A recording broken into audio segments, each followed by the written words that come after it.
Bismillahirrahmanirrahim. Assalamualaikum warahmatullahi wabarakatuh. Kembali lagi di channel saya, di channel Rusdi Mandi Bos ya. Pada kesempatan kali ini saya akan sedikit membahas mengenai materi tentang teori relativitas. Materi kelas 12 di semester 2. Langsung saja ke materinya ya.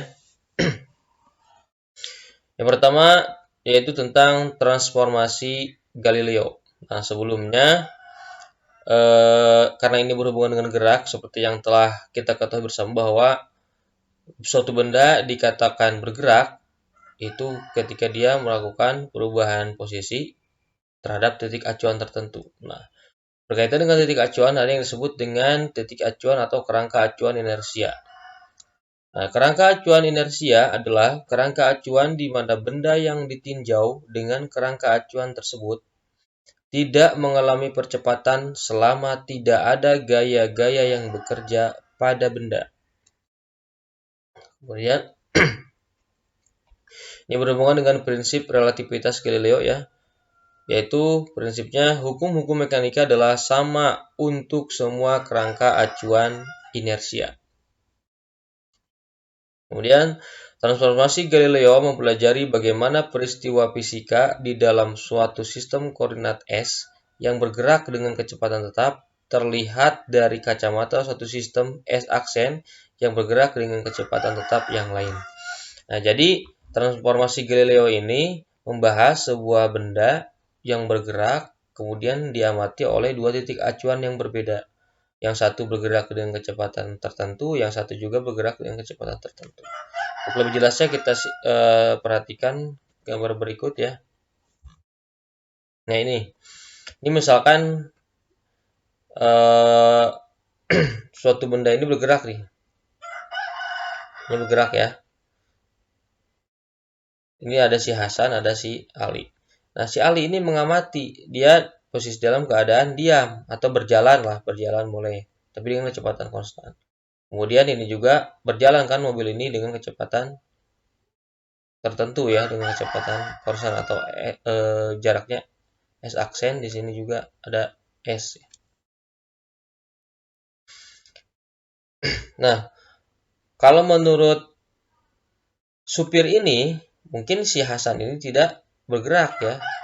Begitu juga dengan menurut si Hasan, mobil ini tidak bergerak terhadap si Hasan. Begitu juga dengan supir. Nah, berarti anggapannya si Hasan ini tidak bergerak gitu, terhadap mobil ini. Tapi terhadap si Ali, mobil ini bergerak karena dia menjauhi si Ali titik acuannya gitu ya.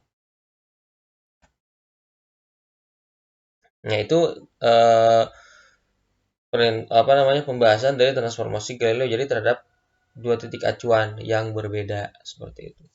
Nah, jadi transformasi Galileo ini terbatas pada kerangka acuan inersia, yaitu suatu kerangka acuan yang berada dalam keadaan diam atau bergerak dengan kecepatan konstan terhadap kerangka acuan lain pada garis lurus. Jadi ini bergeraknya pada garis sumbu X ya, pada sumbu X. Nah, seorang pengamat memerlukan suatu kerangka acuan dengan menggunakan sistem koordinat 4 dimensi, yaitu 3 koordinat ruang, X, Y, dan Z, dan 1 koordinat waktu, yaitu T. Titik asal kedua kerangka acuan ini berhimpitan. Kan yang pertama dia pasti nih, ya. Misalkan titik acuannya adalah mobil dan Ali, atau Hasan dan Ali. Pertama kan dia di sini, berhimpitan, kemudian bergerak. Kalau ini malah lebih cepat mobil mah ya, kalau si Ali kan hanya berjalan kaki. Jadi kecepatannya berbeda seperti itu. Jadi seolah-olah kalau si Hasan ini tidak bergerak terhadap mobil, tapi Hasan ini bergerak terhadap Ali karena dia menjauhi si Ali gitu. Padahal kan dia diam, tidak bergerak, diam saja di sini. Karena dia naik di atas mobil, maka seolah-olah si Hasan ini bergerak terhadap si Ali. Nah, maka di sini diperoleh kesimpulan atau persamaan di mana X aksen ya, X aksen itu ini nih, jarak ini itu sama dengan X dikurangi VT dikurangi X0. Kemudian Y aksennya sama dengan Y, Z aksennya sama dengan Z, dan T aksennya sama dengan T. Waktunya sama.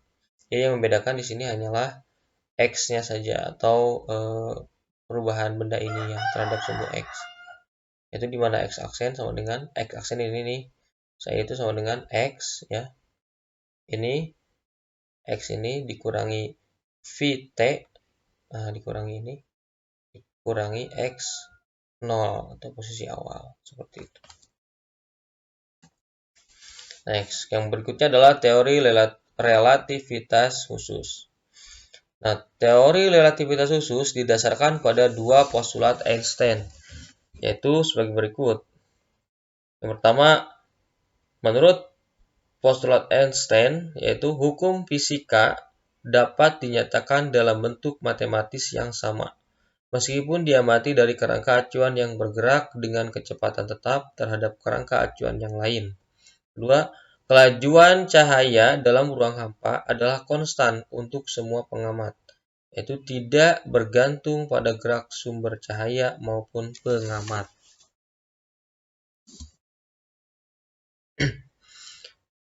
Satu, relativitas kecepatan. Tidak ada kecepatan yang melebihi kecepatan cahaya. Ya. Rumus penjumlahan kecepatan relativitas ialah sebagai berikut, yaitu V aksen sama dengan V1 ditambah V2 dibagi 1 ditambah V1 dikali V2 dibagi C kuadrat. Keterangannya V1 adalah kecepatan benda pertama, V2 adalah kecepatan benda kedua, satuannya meter per sekon. V aksen, kecepatan relativitas benda 1 terhadap benda 2, satuannya meter per sekon. Dan C adalah kecepatan cahaya, yaitu yang besarnya 3 kali 10 pangkat 8 meter per sekon. Next, relativitas panjang. Menurut teori ini, jika benda bergerak mendekati kecepatan cahaya, maka panjang benda seolah-olah tampak memendek atau kontraksi panjang apabila diukur oleh pengamat yang diam terhadap benda tersebut. Relativitas panjang bisa dirumuskan sebagai berikut.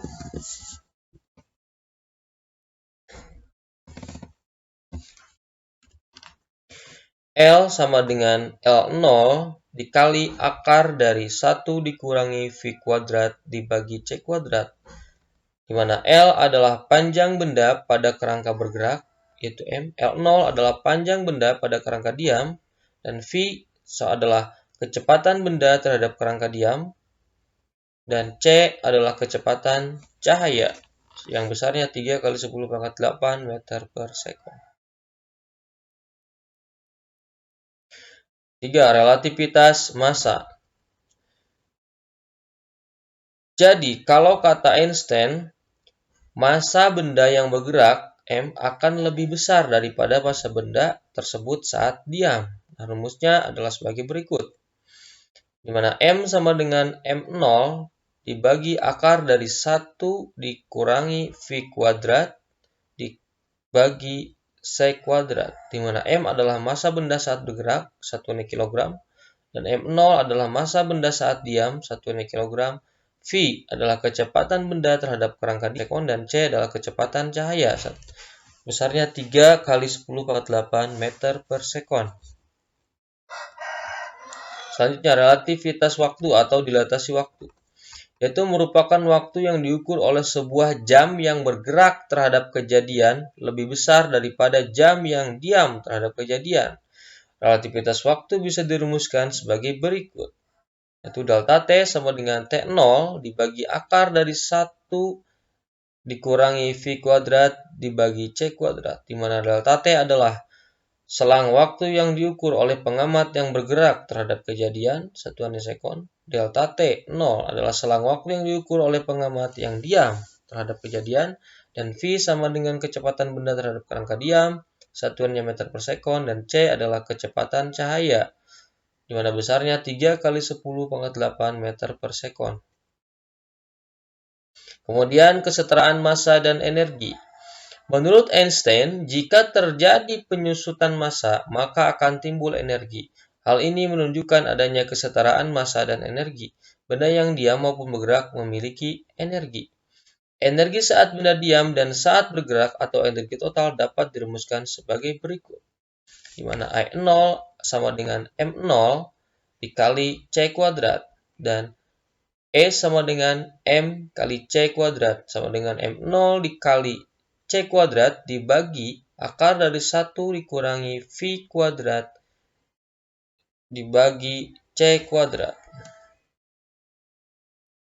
Sementara itu, hubungan antara energi total, energi diam, dan energi kinetik adalah sebagai berikut.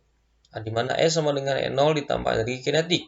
Dan energi kinetik sama dengan M0 dikali C kuadrat dibagi akar dari 1 dikurangi V kuadrat dibagi C kuadrat. Dikurangi M0 dikali C kuadrat. Nah, keterangannya E0 adalah energi diam, satuannya Joule. E adalah energi total, satuannya Joule. Dan M0 massa benda saat diam, satuan kilogram. M massa benda saat bergerak, satuannya kilogram. V kecepatan benda terhadap kerangka diam, satuannya meter per sekon. EK energi kinetik benda, satuannya Joule. Dan C kecepatan cahaya, satuannya besarnya 3 kali 10 pangkat 8 meter per sekon. Terakhir, momentum relativitas. Tiap benda yang bergerak dengan kecepatan V memiliki momentum linier yang berbanding lurus dengan massa dan kecepatannya. Seperti yang kita ketahui, momentum itu P sama dengan M kali V ya. Dengan momentum suatu benda bergerak dengan kecepatan mendekati kecepatan cahaya, itu C, akan mengalami perubahan dalam momentum tersebut karena mengalami gejala relativitas. Berikutlah rumusnya. P sama dengan M dikali V, yaitu sama dengan M0 dikali V dibagi akar dari 1 dikurangi V kuadrat dibagi C kuadrat. Dimana E kuadrat sama dengan E0 kuadrat ditambah P dikali C dikuadratkan.